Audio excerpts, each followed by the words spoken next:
We have joined forces to bring you a special edition vlog all about the British Marathon Olympic Trials being held this Friday, the 26th of March at Kew Gardens. I can't wait. Sorry. Yeah. I've got some interesting things to say, but not yet.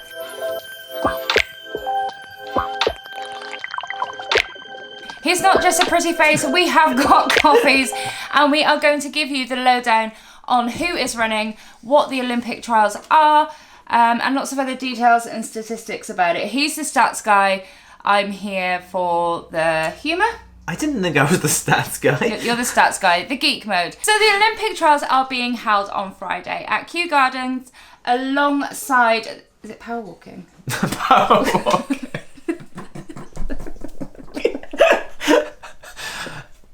We want to apologise to Kirbishley and Bosworth for this. Race walking. Okay, so rewind alongside the race walking. I thought we're not going to talk about race walking. We're not talking about the race walking today. We are just talking about the Marathon Olympic Trials, which start, it's early start on Friday, isn't it? It's 8 a.m. So if you do want to watch it, you can do. It is being broadcast on the British Athletics website. But you do have to be up early, but get your coffee, get your teas, and you can watch it. But we are going to give you the lowdown on all of the information and anything that you might want to know about the very special event. It's going to be huge. I'm so excited. This is the first time there's been a British Olympic Marathon Trials for ages. Kelly will give... 40 years. 40 years, there we go. She said I was the stats guy. 40 years. It's always in the London Marathon. I'm always running the London Marathon. Don't get to see any of it. They don't show any of it. They only show Elliot. They only show the elites. They only show the front runners. They show the elites and they show the party guys. You know, they just don't. They don't show the guys that are looking for Olympic qualification. So this is a great chance to see those club athletes, those elite athletes at their best, fighting it out. I'm really excited. It is a really unique event, and if you are a runner and you enjoy your running, you're part of the running community, no doubt that you will be wanting to watch, because I don't think it will be happening again. Well, maybe it will because of how coronavirus has changed the structure of everything right now, but it could just be this one-off unique event where it's not held within the London Marathon. Yeah, it probably is just going to be this 1 year. I'm really hoping that it's such a success and that the athletes love it and that they gets traction and engagement from the running community, and it puts pressure on British athletics to hold this sort of event in future. Whether that happens, I don't know, because London Marathon have a huge amount of clout and will probably want the trials to be at their event in future, but we'll see. So for anybody that is watching, you might not know what the Olympic Marathon Trials are. So, what are they? Basically, it's a race to see who goes to the Olympics to run the marathon. And this being the Olympics being held in Tokyo this year. Now, in order to qualify to represent your country at the Olympics, you do need to hit a certain standard.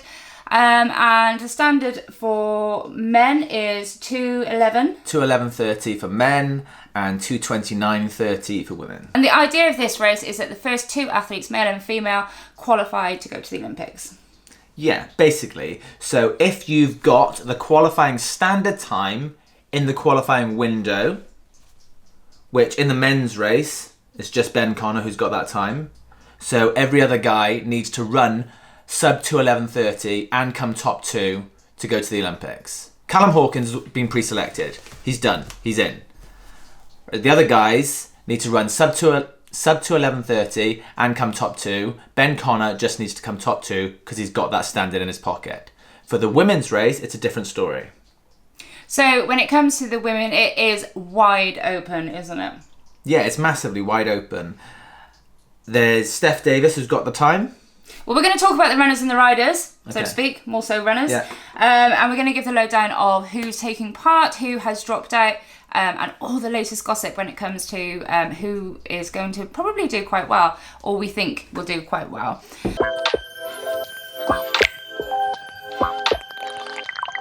When it comes to the men's race, there are some notable figures missing from the race, including Callum Hawkins and Johnny Miller. So Callum Hawkins will actually be in the race, but he'll be pacing. But he doesn't need to race. He's pre-selected. He's shown his class, he's got the standard, he's been to games, he's competed for medals, and rightfully so, he's pre-selected. He's in there, he doesn't need to do it. Ben Connor ran 2:11.20 in the Elite London Marathon last year, which was 10 seconds inside that time. He's got the standard in his pocket, and he's in the driving seat going into the race. I think Ben Connor's going to be one to watch out for. I do think that he's going to do well. Second Brit, second male Brit home at London Marathon. Yeah, second Brit. He ran that race. He worked a lot with Johnny Mellor, who has got the standard as well. He's actually got the standard twice. He's run 2:10 twice. Johnny Mellor kicked on late in the London Marathon, and then Ben Connor held on for that Olympic qualifying standard. And if you look at Ben Connor's Strava, he shares everything, which is really great. And he's been putting in some amazing runs.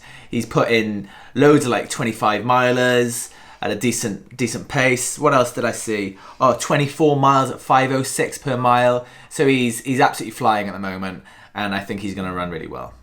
Plus, he doesn't have to do any other work. He can just sit in. He doesn't need to push the pace. All he needs to do is come top 2, and he's going to the games.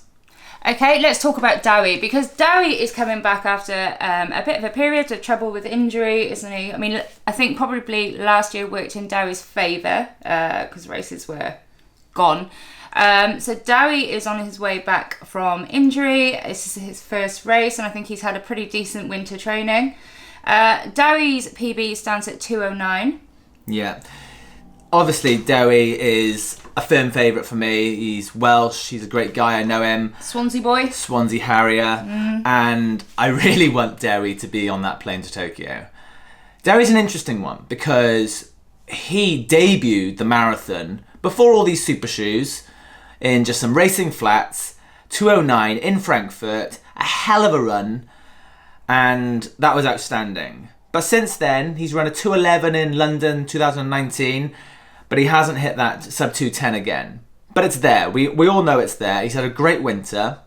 He ran a 10,000 metre on the track. It was an elite-only event in Newport a few weeks ago, and he ran 28:47, I think it was. 28:45. I've done him an injustice.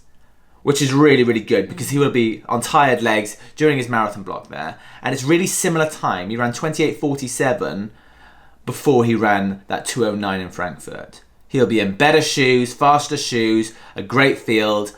I think he's going to be right up there challenging for the Olympic spots. There's quite a few other notable runners to be looking out for, including Josh Griffiths, Matt Klaus, who was on a Run With episode, which I will link up here.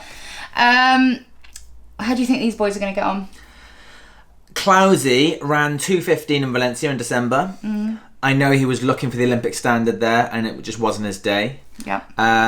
He ran 2:13 in Berlin the year before, which was a fantastic run, notably because it was such a huge negative split. He was quite conservative early on and then really powered home. So I do think he's got the standard in him. An absolute shocker in London previously, running 2:40 something. He crawled home. It was the hot London, so I'll discount that. But he's shown that he's got the quality. He's run quick halves, and if you look at his training block on Strava, again, he shares all his training. I think he's going to be right up there, looking for one of those spots. I think he'll go with the lead pack, and he'll sit in, and hopefully he'll push on towards the end. Yeah, absolutely. Rooting for Matt on Friday. What about Josh? How's his training gone? Josh is a difficult one to tell. Josh has a lot of experience. He's running the World Champs. He's running the Commonwealth Games. So this would complete the set for him if he can go to the Olympic Games. But there's a lot of quick boys with faster PBs over the half and the full out there. But he is on a really nice progression. He's getting quicker and quicker at the marathon every time. He PB'd at London, running 2:13. So it's looking good.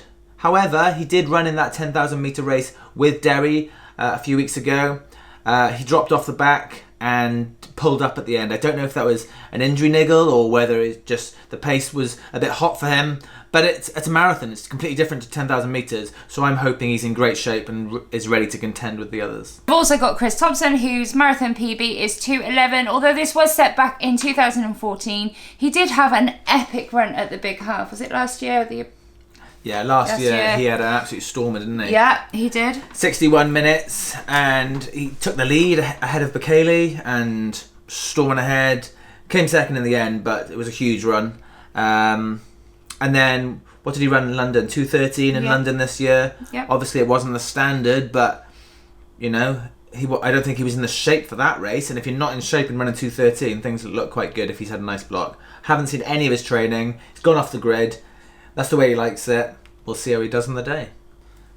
So we've also got Andrew Davis, another Welsh athlete. He is the V40 British Marathon holder. He's run a 2:14. Do I think he's going to be a contender for Olympic qualifying? Maybe not. Looks like he's had a nice block. I think he might run a PB, so he could run a good time, but I'm not sure if he's going to go sub 2:11:30. Yeah. We got a few that are kind of around the 2:14 PB mark, 2:15. There's Robbie Simpson. I like him. If you've ever watched the Golden Trail series YouTube videos, you would have seen him featured in that a little bit. So he's more of a mountain runner, isn't he? Yeah, big miles, loads of elevation in the mountains. Really strong runner. Don't really know how his training's gone, but yeah, I'm looking forward to seeing how he goes. Be interesting to see how it translates to road, especially with Kew Gardens, as it is a lapped course. I think it's one small lap and then 12 slightly larger laps, or is it the other way around? Yeah, no, that's right. Yeah. I think that large laps are about 3k, 2 miles. So they're quite small, large laps. I think for some of these runners, these 2:14, 2:15 guys, this is a great opportunity if they can't hit the Olympic qualifying standard to bag themselves a Commonwealth Games standard for the Commonwealth Games coming up in Birmingham. Got Adam Hickey.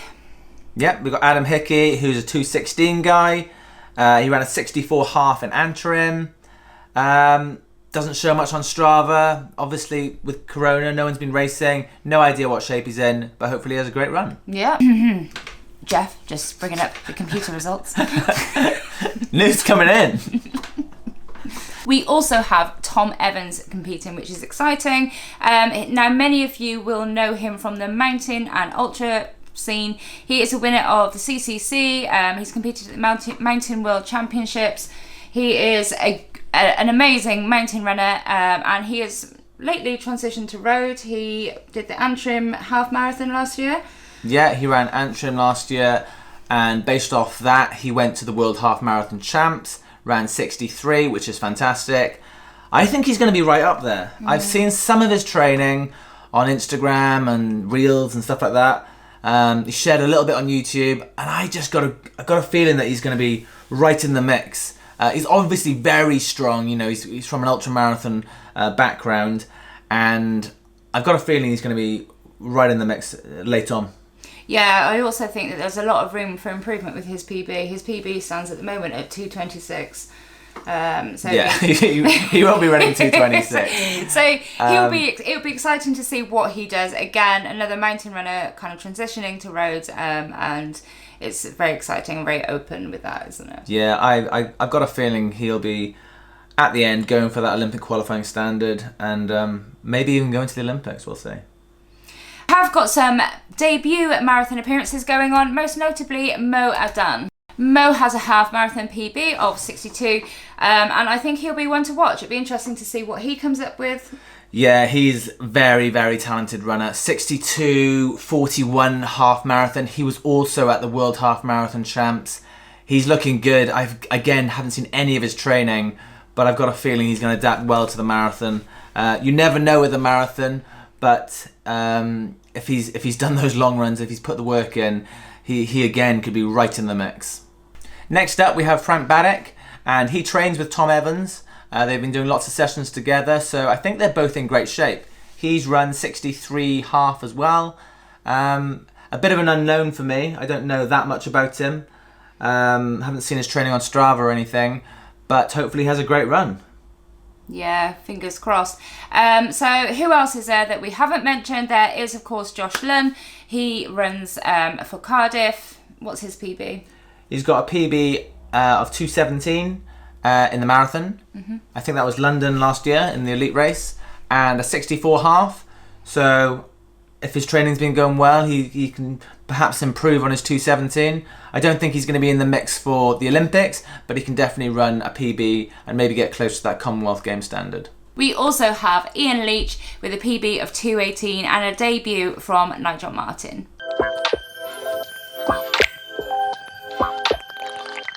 Moving on to the women's race, there are some big names missing. There's Charlotte Purdue, Hayley Carruthers, Jess Piasecki. So there's quite a few missing. Who's got the Olympic qualifying time already? So Charlotte Purdue has run 2:25. Jess Piasecki has run 2:25, slightly faster than Purdue. So they've both got that standard with those incredible times, but they're not in the race.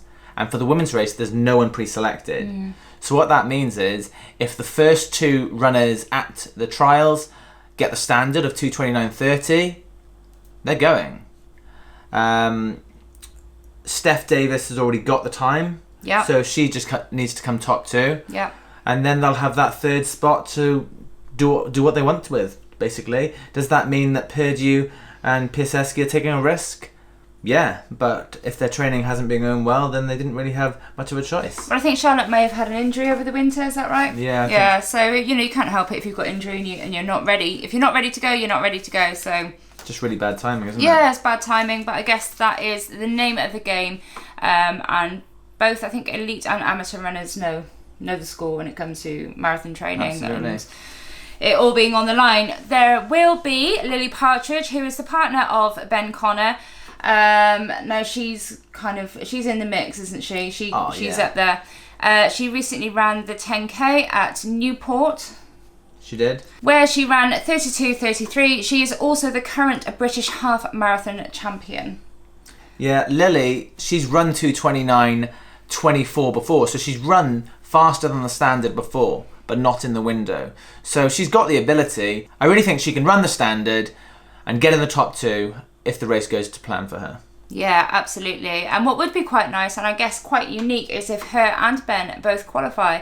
It would be a couple qualifier. Yeah, that would be a good story. It would be good, wouldn't it? We wish them lots of luck. One of the favourites and the quickest on paper is Steph Davis with a PB of 2:27. Yeah, Steph's got the qualifying time, so she just needs to come top two and then she's going to Tokyo. With a half of 71, she's got the pace.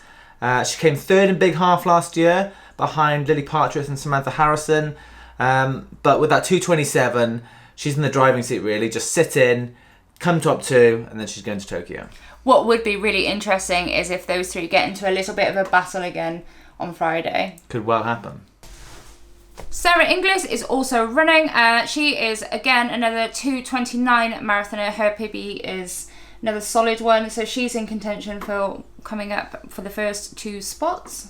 Yeah, she ran 2:29.41 in December. It wasn't Valencia. She went over to Arizona in the marathon project in America and ran 2:29.41, missed it by 11 seconds to the standard, but it shows it's there, so if she has a good race, she's going to be right in the running. And of course, for all of these runners, it does depend on how their training's gone, how their taper's gone. I know that if you follow a lot of them on social media, you will see that they kind of did their last big session and it has been taper hard. We also have Natasha Cockram, who is the current... I can't get the staff these days. Do you want a coffee, love?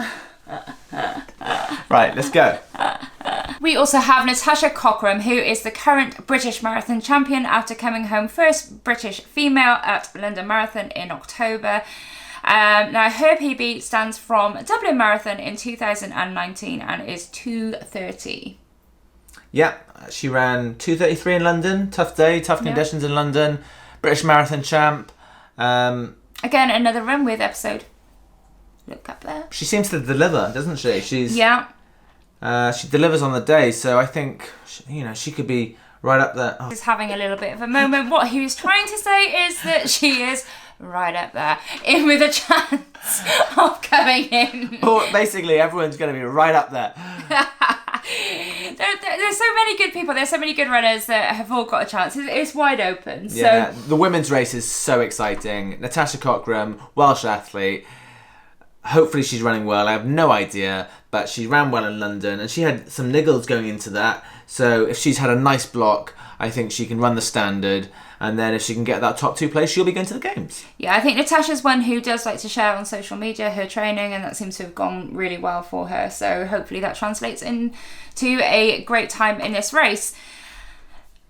Also, there is Naomi Mitchell, who was second place behind Natasha at London Marathon. It was a bit of a tussle between Natasha and Naomi at London Marathon, so it'll be interesting to see how these two partner up and get on for this race. Yeah, it was a bit of a surprise, wasn't it? No one was expecting those to be the front 2 Brits, but they had a great race, and it looked like Naomi might get British Marathon champ.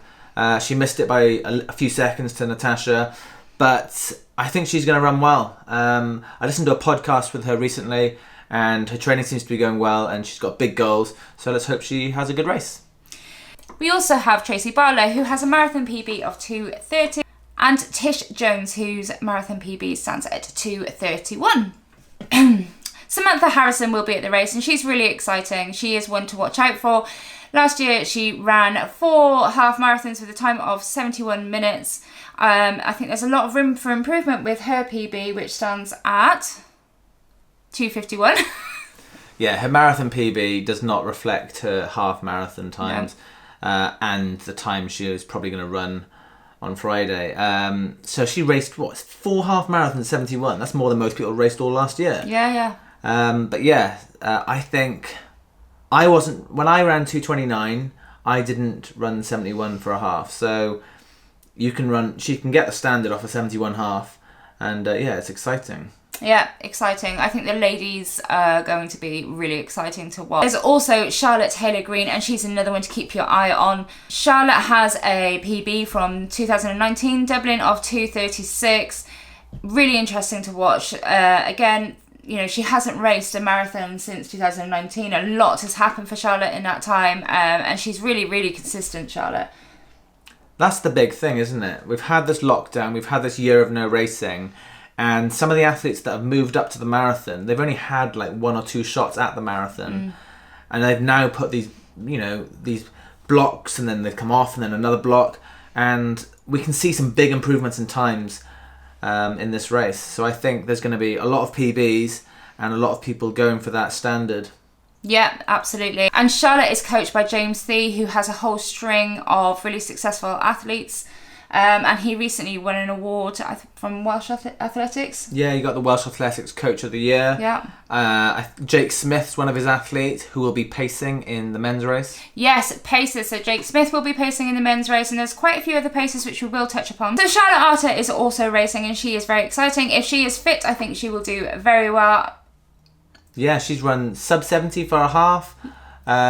She did drop out of the 10,000 metre on the track in Newport recently, but that can be anything, especially in a marathon block. Yeah. 10,000 isn't your priority. But she's shown a lot of speed over the shorter distances, and it'd be interesting to see how she goes in the marathon. Absolutely. For Charlotte Arter and a few others, again, it is her debut in the marathon, so it's really exciting to see what she can do. So another debutant is Becky Briggs, another runner that's run 72 for the half. Again, that shows the ability to get the standard of 2:29:30. There's just so many of the women that are in the mix here, aren't there? Yeah, there's Clara Evans. Yeah, Clara Evans, a Welsh athlete, runs for Cardiff AC. And she's one of the underdogs here. There's not many people that have mentioned her, but I think she's got a great shout at this. She's gone under the radar a little bit. You think, you rate her, don't you? You think that she's going to do well. Absolutely. So she ran 72 in Antrim last year. Her PB in the marathon doesn't really reflect her ability in the marathon. I know she's been training well, and I'm excited to see how she goes. She's Welsh, she's Cardiff AC athlete, and I think she'll be right in the mix for the Olympic Games, and if she falls off the pace, she can still get the Commonwealth Games standard. Yeah, absolutely. So there are, of course, other runners in the women's race. The field is wide open. We do have other runners, and they are... So we have Rebecca Gentry, who has a 2:37 PB in the marathon. Clara Grimo, 2:40. Rosie Edwards, 2:40. Johanna O'Regan, 2:41. And I think that's it, is it? Oh, no. And then another debutante who is Annabelle Gummo, if that's how you say it, I don't know. whatever happens in the men's and the women's race, we wish all of the athletes the best of luck. So to finish up, we are going to give our predictions on who we think is going to qualify in the men and the women's race. We've done it in top secret, like the Eurovision Song Contest. Okay, right, you go first with the women. With the women, okay. Top 3. I think I'm gonna say this is out there. I'm gonna say Sarah Inglis is gonna win the race. Ooh, interesting. And second, I think is gonna be Samantha Harrison, yeah. Samantha Harrison. And then third, I think is gonna be Lily Partridge. I also think they're all gonna get the Olympic qualifying standard, but I don't think they're gonna be running anywhere near 2:25, which is what Charlotte Purdue and Jess Piasecki have got. So I think that means Sarah Inglis and Samantha Harrison are going to go to the games. And then the third slot, the selectors are going to have to decide, do they choose someone that's got the standard and came third in the race? Or do they choose someone that's got a faster standard but hasn't raced in a while? So it'll be a difficult decision for them. That's not one I would want to make. But I think Sarah and Samantha are going to come top 2. Okay, well, I'll keep it nice and simple. I think I have got 3 names, possibly 4. But I do think Steph Davis is going to be up there. And I also think Natasha Cockram is in with a shout. My other would be Samantha Harrison also, which is interesting. We've both gone for Samantha Harrison. I think she's really exciting and one to watch. Another who I hope really does well is Charlotte Taylor-Greene, just because on a personal level I know that she is a wonderful human being, and if you haven't, you can catch the run with Interview with Charlotte. She's very down to earth and she is an incredible athlete, and so yeah, I will be rooting for Charlotte Taylor-Greene to really do well. She deserves it. Yeah, I agree. Yeah. Okay, let's talk about the men. Do you want to go first with the men? Oh, go on then. Ladies first with the men. I think you cannot rule out Dowie. Number 1 for me. Yeah. Yeah. And I also do think that Ben Connor is going to be up there. When it comes to my third choice, I'm going to go with Mo. It may be his debut, but I think that he has got some talent there, and I think he's going to come out of the blocks and I think give us something exciting to watch. Well, I've got very similar names, being the exact same 3 names. Really? Yeah, I've got Ben, Dowie and Mo. Order though, I think Ben will sit in, doesn't have to do any of the work, and then it'll be Mo and Dowie looking for that standard, looking for the top 2, and I can't decide who I think is going to win. I think Ben's going to come second in this race and seal his spot, and then I think it's going to be between Dowie and Moadan for the other spot.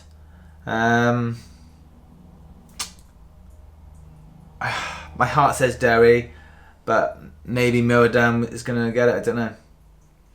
I'm going to go Dowie. I've got to stick with the Welshman. So I'm going to say Ben Connor and Dowie Griffiths. Again, on a personal level, I think I'm also really hoping that Matt Clowes does well.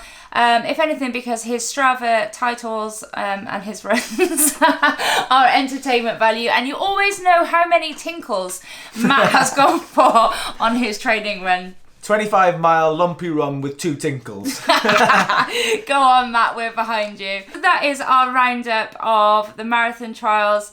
I like this. I think that, you know, this could be like, it should be every week. This should be every month. We should definitely do some more race reviews. I feel like we could be the Racing Post. Previews. Yeah, we could be the Racing Post. What I want everyone that's watching this to get down in the comments and put your predictions out there. Let's see who agrees, who doesn't agree. Top 3 men, top 3 women. What do you think? Who's going to the games? Yeah, I think it'd be really interesting to see what everyone else thinks. And let us know if you are planning on watching live at 8 a.m. It does start at 6 a.m. with the race walkers, but the marathon kicks off at 8 a.m. So let us know below if you are going to be tuning in, if you're going to be watching, and who you are rooting for. Absolutely. We're going to be watching. Yeah, we're really, really excited, and we can't wait to watch it on Friday morning. And yeah, let's get behind some British talent. Really hope that you've enjoyed our little roundup. I don't know if it was so little, actually. We kind of went off a little bit there. We waffled on. The trouble is, bringing Matt onto my channel is that he kind of makes things extend a little bit, but we can forgive him because he is the knowledge. But I really hope that you've enjoyed this video. If you have, please do make sure to give us a thumbs up. Share the video on your social media channels. That would be amazing. And we really would appreciate a subscribe.